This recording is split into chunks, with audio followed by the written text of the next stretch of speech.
জি, আসসালামু আলাইকুম। Chishti TV BD থেকে আপনাদের সবাইকে স্বাগত জানাচ্ছি। আপনারা জানেন আগামীকাল রাজধানী ঢাকায় গোলবাগ মাঠে আমাদের যে ঐতিহাসিক মহাসমাবেশ হওয়ার কথা ছিল সেটা গোলবাগে যেটা আমাদের ঐতিহাসিক মহাসমাবেশ হওয়ার কথা ছিল সেটার উদ্দেশ্যে আজকে চট্টগ্রামে ইতিমধ্যে চট্টগ্রাম থেকে এবং বাংলাদেশের প্রত্যন্ত অঞ্চল থেকে আমাদের যে সুন্নি ভাইরা আছে ওনারা রাজধানী ঢাকার উদ্দেশ্যে রওনা হয়েছে। আপনারা জানেন এই মহাসমাবেশকে ঘিরে নানা রকম ষড়যন্ত্র এগুলো হয়েছে। সর্বশেষ আমাদের প্রশাসনের অনুমতি নিয়ে আমাদের এই সমাবেশ হতে যাচ্ছে।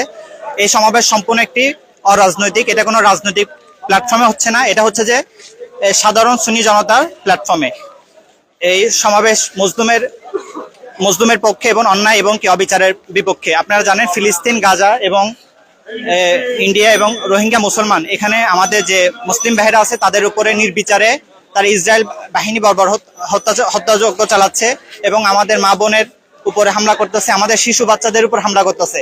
সুন্নি জনতা যারা এই বাংলাদেশে ওলামা মাশায়েখ আছে তাদের ব্যবস্থাপনায় আমাদের সেই মানবতার কল্যাণে এবং অন্যায়ের বিরুদ্ধে ন্যায়ের পক্ষে আমাদের সুন্নি জাগরণ, যে আমরা সুন্নি জামাত যারা আছে তারা সবসময় ন্যায়ের পক্ষে, হকের পক্ষে, মজলুমের পক্ষে। যে কোনো অন্যায় হোক না কেন সেখানে আমাদের কথা থাকবে, সেখানে আমাদের বক্তব্য থাকবে, সেটার আমরা বিরোধিতা করি।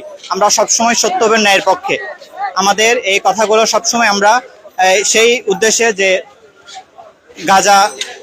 গাজায় যে মুসলমান রয়েছে সেগুলোর যে আমাদের নির্যাতন বর্বরতা চালাচ্ছে এবং গাজাকে ধ্বংস করে দেওয়ার জন্য যে পরিকল্পনা ইসরায়েল বাহিনী করেছে সেটার বিরুদ্ধে একটা আওয়াজ তোলার জন্য আমরা আগামীকালকে রাজধানী ঢাকা গোলবাগ মাঠে আমাদের সুন্নি জামাতের পক্ষ থেকে, আহলে সুন্নাত ওয়াল জামাতের পীর মাশায়েখ পক্ষ থেকে, সাধারণ মুসলিম জনতার পক্ষ থেকে এক ঐতিহাসিক মহাসমাবেশ হতে যাচ্ছে। ইতিমধ্যে ঢাকা রাজধানীতে আমাদের অনেক ভাই চলে গেছে এবং চট্টগ্রাম সহ আমাদের দেশের প্রত্যন্ত অঞ্চল থেকে যাচ্ছে। আমরা সকলে যাত্রার নিরাপদ কামনা করেছি। আল্লাহ রসুলের কাছে দোয়া করতে সবাই যাতে আমাদের আগামীকালকের মহাসমাবেশ সম্পন্ন করতে পারি। সবাইকে অসংখ্য ধন্যবাদ।